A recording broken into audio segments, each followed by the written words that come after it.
जय हिंद प्यारे साथियों। उम्मीद है आप सब बढ़िया होंगे और आपकी तैयारी भी बढ़िया चल रही होगी एसएससी जीडी की या फिर सीपीओ की या फिर असिस्टेंट कमांडेंट की, जिस वजह से कि आप इस वीडियो के अंदर हो, क्योंकि यही दो तीन जरिए हैं असम राइफल्स में एंट्री करने के।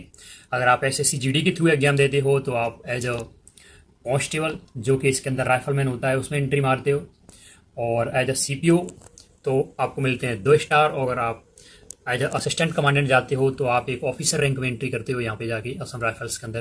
तो इस वीडियो के अंदर हम पूरा डिटेल में जानेंगे असम राइफल्स के बारे में कि कहाँ पे इनकी पोस्टिंग होती है, क्या इनका वर्किंग रहता है और क्या इनकी रैंक होती है, क्या हिस्ट्री रही है अब तक असम राइफल्स की। पूरा असम राइफल्स के बारे में जानेंगे इस वीडियो के अंदर। तो पहले मैं आपको बता दूं कि ये जो फोटो दिख रहा है आपको, ये है एक डाक जारी किया गया था असम राइफल्स के ऊपर सन 1995 में या 1985 में किया गया था शायद। तो उस टाइम का ये फ़ोटो है, ठीक है। और ये वाला जो फ़ोटो है वो है इसके जो रैंक को दर्शाता है। अभी इसको पूरा मैं डिटेल में शो करूँगा, ठीक है। और देखते हैं, आगे बढ़ते हैं। तो अभी लेकिन वीडियो में आगे बढ़ने से पहले मैं आपको बता दूं कि अगर हमारे चैनल पे तुम नए हो तो चैनल को सब्सक्राइब कर लो और वीडियो को भी लाइक कर लो, जिससे कि हमें मोटिवेशन मिलता है। तो वीडियो में आगे बढ़ते हैं, अपन देखते हैं। तो सबसे पहले थोड़ा इसका हिस्ट्री के बारे में जानते हैं, असम राइफल्स के बारे में। तो असम राइफल्स जो है इसका गठन किया गया था 1835 में कछार लेवी के नाम से, ठीक है ना। जिसका कार्य उस समय जनजातीय लोगों से ब्रिटिश बस्तियों और चाय बागानों की सुरक्षा करना था।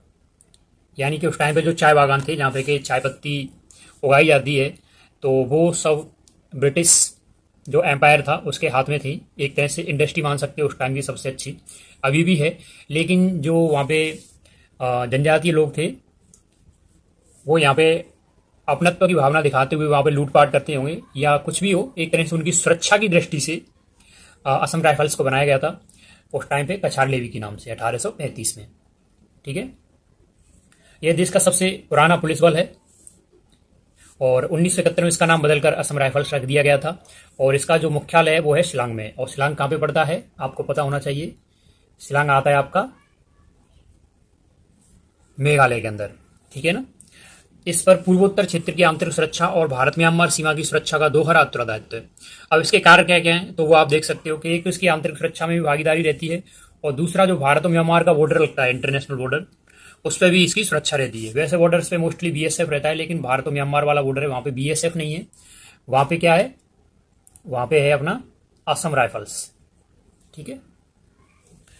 पूर्वोत्तर क्षेत्र के लोगों को राष्ट्रीय मुख्य धारा में लाने में असम राइफल्स की भूमिका सराहनीय रही है। इस बल को प्यार से पूर्वोत्तर का प्रहरी या पर्वतीय लोगों का मित्र कहा जाता है। तो ये एक तरह से इसके उपनाम है या ध्येय वाक्य हैं।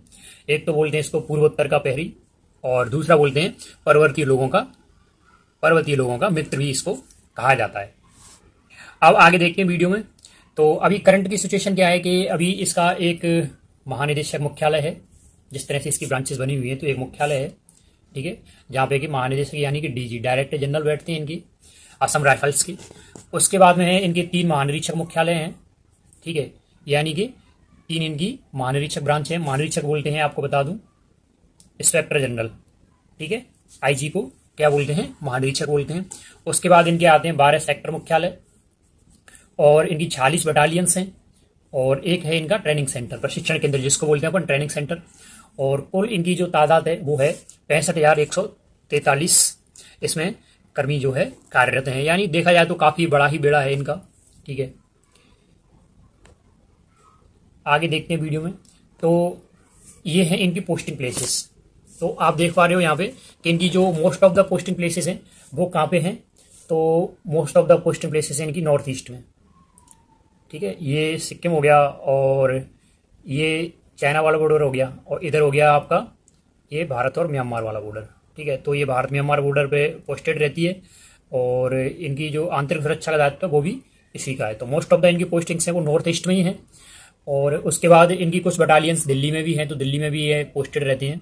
और इनकी कुछ बटालियंस जम्मू कश्मीर में भी हैं, तो जम्मू कश्मीर में भी पोस्टेड रहते हैं। लेकिन यहाँ पे बहुत ही कम मात्रा में है, जो फोर्स यहाँ पे बहुत कम मात्रा में डिप्लॉयड है, काफ़ी कम संख्या में। लेकिन नॉर्थ ईस्ट में सबसे ज़्यादा डिप्लॉयड है ये। एक तरह से देखा जाए तो इनको बनाया ही नॉर्थ ईस्ट के लिए गया है इस फोर्स को। अब बात करेंगे अपन इनकी जो रैंक रहती हैं फोर्स के अंदर उसकी। तो ऊपर की जो रैंक है वो तो हैं ऑफिसर्स की, और नीचे की जो रैंक है वो है जूनियर ऑफिसर्स की। ठीक है, तो इसकी जो स्टार्टिंग होती है सबसे छोटी कड़ी है वो है राइफलमैन की। ठीक है, सबसे छोटी कड़ी है। जैसे कि पुलिस में कौन होता है, पुलिस में होता है कांस्टेबल, तो इसमें कांस्टेबल ना होके पोस्ट का क्या नाम दिया गया है, इसमें दिया गया है राइफलमैन। अब जैसे जो कुक वगैरह होते हैं वो भी इसी कैटेगरी में आ जाते हैं राइफलमैन वाली में, और इनका जो बेसिक पे होता है वो 21,700 होता है, और स्टार्टिंग में इनकी सैलरी 40, 45, 50 के समथिंग बनती है। उसके बाद जो पहला प्रमोशन होता है राइफलमैन से वो बनता है फिर हवलदार। फिर उसके बाद आता है आपका वारंट ऑफिसर। उसके बाद आता है आपका 1 स्टार यानी कि नायब सूबेदार। और उसके बाद आता है आपका सूबेदार 2 स्टार। और उसके बाद फिर अशोक स्तंभ स्टार्ट हो जाता है सूबेदार मेजर से। ठीक है, तो ये है इनके जूनियर ऑफिसर्स की रैंक, राइफलमैन, हवलदार और वारंट ऑफिसर। और उसके बाद आता है आपका नायब सूबेदार, फिर सूबेदार, और उसके बाद आता है आपका सूबेदार मेजर। ठीक है, तो उसके बाद में देखें तो उसके बाद में आपका आ जाता है फिर जो जूनियर ऑफिसर्स हैं उनकी लिस्टेड कहाँ से स्टार्ट होती है, वो होती है असिस्टेंट कमांडेंट से। असिस्टेंट कमांडेंट पहली पोस्ट है यहाँ पे, और असिस्टेंट कमांडेंट की डायरेक्ट भर्ती भी होती है यहाँ पे। और प्रमोशन का भी क्राइटेरिया रहता है राइफलमैन से या फिर ये जितनी भी पोस्ट है उनसे, वो आपको अभी बताऊंगा आगे चल के कैसे प्रमोशन रहता है। असिस्टेंट कमांडेंट के बाद में फिर रहता है आपका डिप्टी कमांडेंट, फिर होता है सेकंड कमांडेंट, फिर कमांडेंट, उसके बाद होता है डिप्टी इंस्पेक्टर जनरल, उसके बाद होता है इंस्पेक्टर जनरल, उसके बाद होता है एडिशनल डायरेक्टर जनरल, और आफ्टर दैट होता है स्पेशल डायरेक्टर जनरल, और सबसे जो बड़ी पोस्ट होती है वो होती है आपकी डायरेक्टर जनरल की। तो ये है इनकी रैंक पूरे फोर्स की।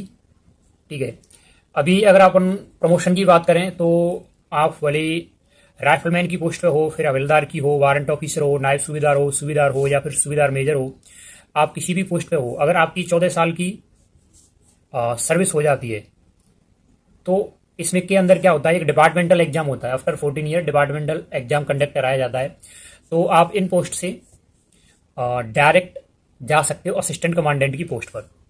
तो ये रहता है इसका प्रमोशन का क्राइटेरिया। अगर आप 14 साल सर्विस कर लेते हो इसके अंदर तो आप डायरेक्ट राइफलमैन से या फिर हवलदार से सीधे कहाँ जा सकते हो, सीधे असिस्टेंट कमांडेंट की पोस्ट पर भी आप जा सकते हो।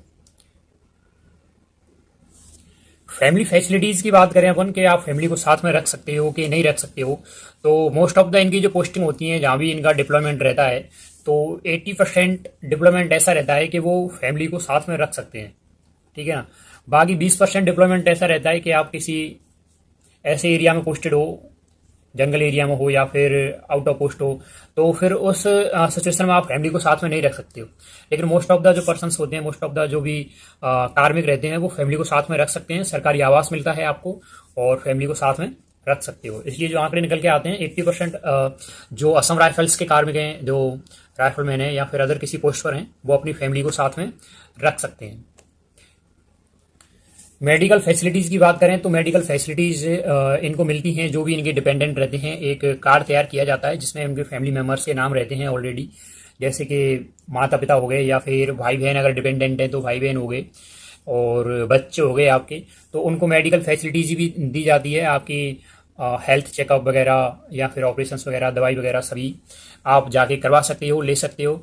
और वो कहाँ पे मिलते हैं आपको, वो मिलते हैं आपको जो भी नियरेस्ट आर्मी हॉस्पिटल रहता है आपके रेजिडेंसी के पास में, वहाँ से जाके आप ये अपना इलाज करा सकते हो, दवाई वगैरह ले सकते हो। इसके अलावा कैंटीन कार्ड की सुविधा भी रहती है, जैसे कि आर्मी ऑफिसर्स के लिए रहती है, असम राइफल्स के लिए भी रहती है कैंटीन कार्ड की सुविधा।